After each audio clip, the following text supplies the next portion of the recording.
મૌની અમાવસ્યાના દિવસે ગાયને આ એક નાની વસ્તુ ખવડાવી દેજો મિત્રો. 7 જન્મોની ગરીબી દૂર થઈ જશે. એટલો બધો પૈસો આવશે કે તમે સંભાળી નહીં શકો. આખો પરિવાર બેઠા બેઠા ધન ખાશે અને તમારા જીવનમાં ક્યારે અન્ન અને ધનની અછત નહીં થાય. જુઓ, મૌની અમાવસ્યા વર્ષની પહેલી અને સૌથી મહત્વપૂર્ણ અમાવસ્યા માનવામાં આવે છે. જી હા મિત્રો, જે વ્યક્તિ આ દિવસે મારા દ્વારા બતાવવામાં આવેલ ગુપ્ત ઉપાય કરી લેશે તેની કિસ્મત પલટાઈ જશે. તે પોતાની આંખોથી જોશે. કારણ કે આજે જે ઉપાયની વ્યાખ્યા હું આ વિડીયોમાં કરવાનો છું તે તમને કોઈ શાસ્ત્ર કે પુરાણમાં જોવા નહીં મળે. આ ઉપાય પ્રાચીન કાળમાં કેટલાક વિશેષજ્ઞો અને ઋષિમુનિઓએ માત્ર પોતાના શિષ્યોને જ જણાવ્યો હતો. જી હા મિત્રો, હું તમને જણાવી દઉં કે આવો ઉપાય તમને આખા યુટ્યુબ પર ક્યાંય નહીં મળે. ગાયને કઈ વસ્તુ ખવડાવવી, કેવી રીતે ખવડાવવી, ક્યારે ખવડાવવી અને ખવડાવ્યા પછી આપણે કયા સંકલ્પ અને નિયમોનું પાલન કરવાનું છે, તેમજ આ ઉપાય સાથે જોડાયેલી સાવચેતીઓ કઈ રાખવી, તે બધું જ હું તમને આ વિડીયોમાં જણાવીશ. જુઓ, આ ઉપાય એ જ લોકો કરશે જેઓ પોતાની કિસ્મત ચમકાવવા માગે છે. કારણ કે મૌની અમાવસ્યા એક બહુ ખાસ તક છે અને આ તકને હાથથી બિલકુલ જવા ન દેતા. આપણા હિન્દુ સનાતન ધર્મમાં ઘણા બધા તહેવારો, વ્રત અને ઉપવાસ ઉજવવામાં આવે છે. શાસ્ત્રોમાં અમાવસ્યાનું ઘણું મહત્વ છે અને કેટલીક એવી વિશેષ અમાવસ્યા પણ બતાવવામાં આવી છે કે જો તે દિવસે આપણે કોઈ કાર્ય કરીએ તો આખી જિંદગી બદલાઈ જાય છે. તેવી જ રીતે મૌની અમાવસ્યા પણ અત્યંત મહત્વપૂર્ણ છે. આ હિન્દુ ધર્મનો એક પવિત્ર, રહસ્યમય અને આધ્યાત્મિકતાથી ભરેલો પર્વ છે. આ દિવસ વિશેષ રીતે મૌન તપ, આત્મચિંતન અને પુણ્યકર્મો માટે જાણીતો છે. હિન્દુ પંચાંગ મુજબ આ મહામહિનાની અમાવસ્યાએ આવે છે. ઘણા લોકો એવું સમજે છે કે અમાવસ્યાના દિવસે માત્ર દાન પુણ્ય અને પવિત્ર નદીઓમાં સ્નાન જ કરવાનું હોય છે. પરંતુ તેનું મહત્વ માત્ર ત્યાં સુધી સીમિત નથી. આ દિવસ આત્મા, મન અને વાણી ત્રણેયના શુદ્ધિકરણ સાથે જોડાયેલો છે. મિત્રો, એક વિનંતી છે કે ઉપાય તરફ વધતા પહેલા વિડીયોને લાઇક કરી દો, કારણ કે ગુરુદેવ બહુ મહેનતથી તમારા માટે આવા ગુપ્ત ઉપાયો લાવે છે. અને કોમેન્ટ બોક્સમાં જેઓ ગૌ માતાને સાચા મનથી માને છે તેઓ ગૌ માતા કી જય ચોક્કસ લખજો. મૌની અમાવસ્યા એ વર્ષનો એવો દિવસ છે જ્યારે મૌન એટલે કે ચૂપ રહેવું સૌથી વધુ અસર કરે છે. આ દિવસે જે કામ બોલ્યા વગર કરવામાં આવે છે તેનું ફળ અનેક ગણું થઈને પાછું મળે છે. જૂના જમાનામાં લોકો કહેતા કે આ દિવસે જીભ બંધ રાખો અને કામ ચાલુ રાખો, કારણ કે આ દિવસે બ્રહ્માંડ માણસનો અવાજ નહીં પણ તેના મનની સ્થિતિ સાંભળે છે. મૌની અમાવસ્યાનો અર્થ માત્ર ઉપવાસ કે સ્નાન નથી, પરંતુ અંદરની બેચેની, ગરીબી અને દુર્ભાગ્યને શાંત કરવાનો છે. ઘણા લોકો મહેનત કરે છે છતાં પૈસો ટકતો નથી. આજે આ દરેકની સમસ્યા બની ગઈ છે. દરેક માણસ પૈસા અને નાની નાની ખુશીઓ માટે તરસી રહ્યો છે. એક દેવું પૂરું થાય ત્યાં બીજું ચડી જાય છે. ઘરમાં શાંતિ નથી રહેતી. પ્રવેશતા જ કચકચ, લડાઈ ઝઘડા અને ક્લેશ થાય છે. પરિવાર વચ્ચે મનદુખ ચાલ્યા કરે છે.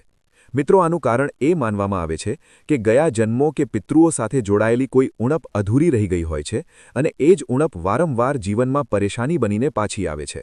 શાસ્ત્રો અને જૂના અનુભવોમાં જણાવવામાં આવ્યું છે કે જીવનની કોઈ પણ ઉણપને દૂર કરવાનો સૌથી સરળ અને સીધો રસ્તો ગાય દ્વારા મળે છે. આવું શા માટે? કારણ કે ગાય માત્ર એક પ્રાણી નથી, પરંતુ તેને ચાલતું ફરતું તીર્થ કહેવામાં આવ્યું છે. આ વાત આપણા શાસ્ત્રોમાં પણ જણાવાઈ છે. જુઓ, જ્યારે દેવી દેવતાઓ હતા ત્યારે તેમણે પણ ગૌમાતાની પૂજા કરી છે અને તેમની સેવા કરી છે. ભગવાન શ્રી કૃષ્ણ પણ ગૌપાલક હતા અને ગાયોની સેવા કરતા હતા. આપણા સનાતન ધર્મમાં ગાયનું ખૂબ જ મહત્વ બતાવવામાં આવ્યું છે. ગાયને ગૌમાતા એટલા માટે નથી કહેવામાં આવતી કે તે એક સાધારણ પશુ છે, પરંતુ ગૌમાતાનો સીધો સંબંધ આપણા પિતૃદેવો સાથે, આપણા કુળદેવી દેવતા સાથે અને 33 કોટી દેવી દેવતાઓ સાથે માનવામાં આવે છે. જી હા મિત્રો, તમને જણાવી દઉં કે ગાયનો શાંત સ્વભાવ, તેની ધીરજ અને તેનું સમર્પણ આ બધું જ માણસના જીવનની ઉણપોને ધીમે ધીમે દૂર કરે છે. મૌની અમાસ અને ગાયનો સંબંધ. મૌની અમાસ અને ગાયનો સંબંધ ખૂબ જ ઊંડો છે, કારણ કે આ દિવસ મૌનનો છે અને ગાય બોલ્યા વગર ઘણું બધું ગ્રહણ કરી લે છે. જ્યારે તમે ગાયને કંઈક ખવડાવો છો ત્યારે તે માત્ર ખોરાક નથી લેતી, પરંતુ તમારા જીવનની એ નકારાત્મકતા જે તમને દુઃખ આપે છે, પરેશાન કરે છે અને રડાવે છે, તે નકારાત્મકતાને પણ ગૌમાતા પોતાની અંદર ખેંચી લે છે. ઉપાય જાણતા પહેલાં અને પછી એક પુણ્યનું કામ જરૂર કરજો. જે મહાદેવજીનું મંદિર બની રહ્યું છે તેમાં તમારે દાન ચોક્કસ કરવું જોઈએ. ભલે તે 51 રૂપિયા હોય, 101 રૂપિયા હોય કે માત્ર 1 રૂપિયો હોય. તમને દેખાતા સ્કેનર પર તમારી શ્રદ્ધા મુજબ દાન જરૂર કરજો. ગુપ્તદાન અને તેની અસર. જૂના લોકો કહેતા હતા કે જે વ્યક્તિ રોજ ગાયના દર્શન કરે છે તેનું મન આપોઆપ શાંત રહે છે.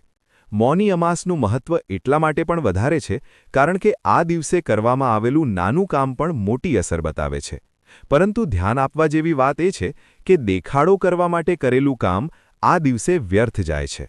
મિત્રો, જો તમે કોઈને બતાવવા માટે દાન કર્યું, ફોટા પડાવ્યા કે વિડીયો બનાવ્યો તો તેનું ફળ ઓછું થઈ જાય છે. આજના સમયમાં લોકોએ દાનને પણ એક ટ્રેન્ડ બનાવી દીધો છે. થોડું દાન કરશે અને તરત જ ફોટા વિડીયો પાડીને સોશિયલ મીડિયા પર અપલોડ કરશે. પરંતુ હું જે ઉપાય તમને જણાવવાનો છું તે દેખાડાનો નથી. એ ઉપાય જેટલો ગુપ્ત રહેશે તેટલું જ જલ્દી તેનું ફળ તમને તમારા જીવનમાં મળશે. આ દિવસે સાચો ફાયદો તેને જ મળે છે જે આ ઉપાય ચૂપચાપ કરે છે, કોઈને નામ આપ્યા વગર કે કોઈને કહ્યા વગર. સૌથી પ્રભાવશાળી ગુપ્ત ઉપાય. અત્યાર સુધી તમે ઘણું સાંભળ્યું હશે કે ગાયને રોટલી ખવડાવો, ગોળ ખવડાવો કે ઘાસ ખવડાવો, પરંતુ આ બધી વાતો હવે સામાન્ય થઈ ગઈ છે. દરેક બીજી કે ત્રીજી વ્યક્તિ આ કરી જ રહી છે. કોઈ લાડુ બનાવીને ખવડાવે છે તો કોઈ સવાર સાંજ રોટલી આપે છે. આની અસર થાય છે, પણ ધીરે ધીરે. આજે હું તમને એ જણાવવા જઈ રહ્યો છું જે બહુ ઓછા લોકો જાણે છે. જૂના સમયમાં ઘરના વડીલો પણ આ વાત છુપાવીને જણાવતા હતા, કારણ કે આ ઉપાય ત્યારે જ કામ કરે છે જ્યારે તે ગુપ્ત રહે. આ ઉપાય કરતા પહેલા એક વાત સમજી લો, ગરીબી માત્ર પૈસાની ઉણપ નથી.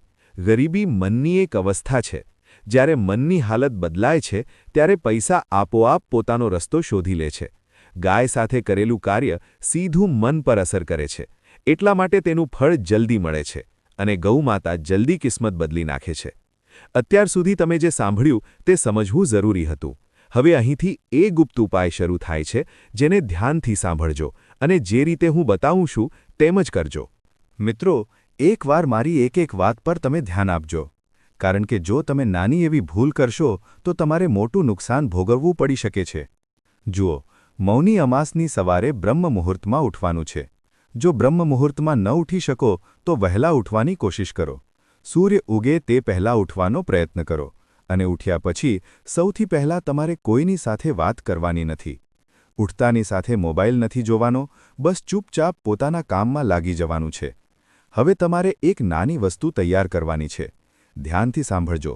મહિલાઓ હોય કે પુરુષો, બંને કાન ખોલીને સાંભળી લેજો, કારણ કે હું તમને એ જ વસ્તુ જણાવવાનો છું જે તમારે ગૌમાતા એટલે કે ગાયને ખવડાવવાની છે. જુઓ, આ કોઈ મોંઘી વસ્તુ નથી, પણ ખૂબ જ ખાસ છે. વિધિ અને સામગ્રી. તમારે લીલી હળદરની એક આખી ગાંઠ જોઈએ. જી હા મિત્રો, લીલી હળદરની આખી ગાંઠ લેવાની છે. ધ્યાન રાખજો કે તે ગાંઠ ખંડિત ન હોય, એટલે કે તૂટેલી ન હોય. હવે એ હળદરની ગાંઠને સાફ પાણીથી ધોઈ લો અને એક સાફ કપડામાં રાખી દો. ત્યારબાદ તમારી બંને હથેળીઓ વચ્ચે તે હળદર રાખીને મનોમન બસ એટલું વિચારો કે મારા જીવનની જે પણ કમી છે, જે પણ અડચણો છે, તે હવે ખત્મ થઈ ગઈ છે. બસ આટલું જ બોલવાનું છે. તે હળદરની ગાંઠને હથેળીમાં રાખતી વખતે કોઈ મંત્ર નથી બોલવાનો કે કોઈનું નામ નથી લેવાનું. જ્યારે તે ગાંઠ હથેળીમાં હોય ત્યારે બિલકુલ શાંત રહો. ત્યારબાદ તમારે થોડો ઘઉંનો જાડો, લાપસીનો કરકરો લોટ લેવાનો છે, જે ઘરમાં બનતો હોય છે, અને તે હળદરની ગાંઠને હળવેથી તેમાં લપેટી દેવાની છે. આખી ઢાંકવાની નથી, બસ એટલી કે તે દલિયા સાથે ચોંટી જાય. આ ઉપાય ગુપ્ત રાખવો. આ આખું કામ કોઈને જણાવવાનું નથી, ઘરના સભ્યોને પણ નહીં, કારણ કે આ ઉપાય ગુપ્ત રહેશે તો જ અસર કરશે. ત્યારબાદ દિવસમાં કોઈ પણ સમયે બપોર પહેલાં તમારે એક શાંત ગાય શોધવાની છે. ગાયનો સ્વભાવ પણ ખાસ હોવો જોઈએ. એવી ગાય શોધો જે ડરતી ન હોય કે ભાગતી ન હોય. હવે એ ગાયને આ વસ્તુ પોતાના હાથે ચૂપચાપ ખવડાવી દો. ગાયની આંખોમાં નથી જોવાનું કે આમ તેમ નથી જોવાનું. બસ મનમાં એક જ ભાવ રાખવો કે હું આપી રહ્યો છું, કંઈ માંગી રહ્યો નથી. આ એ જ ક્ષણ હોય છે જ્યારે માનવામાં આવે છે કે જૂના જન્મોની કમી પૂરી થવા લાગે છે અને પાપ ખત્મ થવા લાગે છે. આ ઉપાય પછી લોકોએ અનુભવ્યું છે કે અટકેલા પૈસા અચાનક મળવા લાગે છે, કામમાં મન લાગે છે અને ઘરની પરેશાનીઓ ધીરે ધીરે ઓછી થવા લાગે છે. સાવધાનીઓ અને નિયમો. ઉપાય તો દરેક જાણી લે છે, પણ તેના નિયમો અને સાવધાનીઓ કોઈ સાંભળતું નથી. કોઈ પણ ઉપાય ત્યારે જ અસર કરે છે જ્યારે તમે તેના નિયમો પાડો.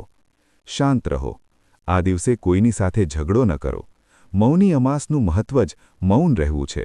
ગુસ્સો ન કરો કે કોઈને અપશબ્દો બોલીને દિલ ન દુભાવો. પ્રાણીઓ પ્રત્યે દયા. આ દિવસે કોઈ જાનવરને વઢવું નહીં કે મારવું નહીં. ઘણા લોકો કૂતરાને પથ્થર કે લાકડી મારે છે, અથવા ગાય મુખ્ય દ્વારે આવે તો તેને લાકડીથી મારે છે. અમાસના દિવસે આવી ભૂલ ક્યારેય ન કરવી. આ ભૂલો તમારા ભાગ્યને ખાઈ જાય છે. સાત્વિક જીવન. સાંજે હળવો ખોરાક લો અને મનને શાંત રાખો. શ્રદ્ધા રાખો. જો આ ઉપાય મજાક કે દેખાદેખી માટે કરશો તો કોઈ ફાયદો નહીં થાય, ઉલટું નુકસાન થઈ શકે છે. ઉપાય હસી મજાક માટે નથી હોતા. આ ઉપાય શ્રદ્ધાથી કરો, ડરથી નહીં. લાલચ ન રાખો. કેટલાક લોકો લાલચમાં આવીને વિચારે છે કે આ ઉપાય કરતાં જ રાતોરાત કરોડપતિ બની જવાશે. યાદ રાખો, સમૃદ્ધિ ત્યારે જ આવશે જ્યારે તમે મહેનત કરશો અને સકારાત્મક રહેશો. કેટલાક લોકો પોતાના પાપના પ્રાયશ્ચિત માટે ઉપાયો શોધતા હોય છે. મેં ઉપાય બતાવ્યો અને લોકોએ તે કરી પણ લીધો, બસ કામ થઈ ગયું. પણ ના, તમારે તમારી અંદર પણ બદલાવ લાવવો પડશે. મેં જે ઉપાયો બતાવ્યા છે તે કર્યા પછી અંતે એટલું સમજી લો કે ગાય કોઈ સાધન નથી. ગાય એ તમારા ઉપયોગની વસ્તુ નથી કે તમે ઉપાય કર્યો અને તેણે ફળ આપી દીધું. ગાય તો એક માધ્યમ છે. તેવી જ રીતે મૌની અમાસ એ માત્ર એક તારીખ નથી, પરંતુ તમારા જીવનને સુધારવાની એક તક છે. જો તમે આ દિવસે શાંતિથી અને શુદ્ધ મનથી કામ કરી લીધું તો માનવામાં આવે છે કે ગરીબી ધીરે ધીરે તમારો રસ્તો છોડી દે છે. જે પરેશાનીઓ તમારા જીવનમાં લાંબા સમયથી ટકી રહી છે અને તમને હેરાન કરી રહી છે તે જડમૂળથી ખતમ થવા લાગે છે. જે દુઃખ તમારા પરિવારને તકલીફ આપી રહ્યું છે અને તમારી ખુશીઓ છીનવી રહ્યું છે તે દૂર થાય છે અને જીવનમાં શુભતા આવવા લાગે છે. શ્રદ્ધા અને સંતાન સુખ. મિત્રો, તમે ઉપાય તો કરી લેશો, પણ તેની સાથે એક વાતનું ખાસ ધ્યાન રાખજો. આ ઉપાય કોના માટે સૌથી વધુ ફાયદાકારક છે? આજે ઘણી સ્ત્રીઓ સંતાન સુખ માટે તરસી રહી છે. જેમના લગ્નને 5-6 વર્ષ થઈ ગયા હોય અને સંતાન ન હોય, તેમનું દુઃખ એકવાર તેમને પૂછી જોજો. ગૌમાતા એક માતાનું અને એક સ્ત્રીનું દુઃખ સમજે છે.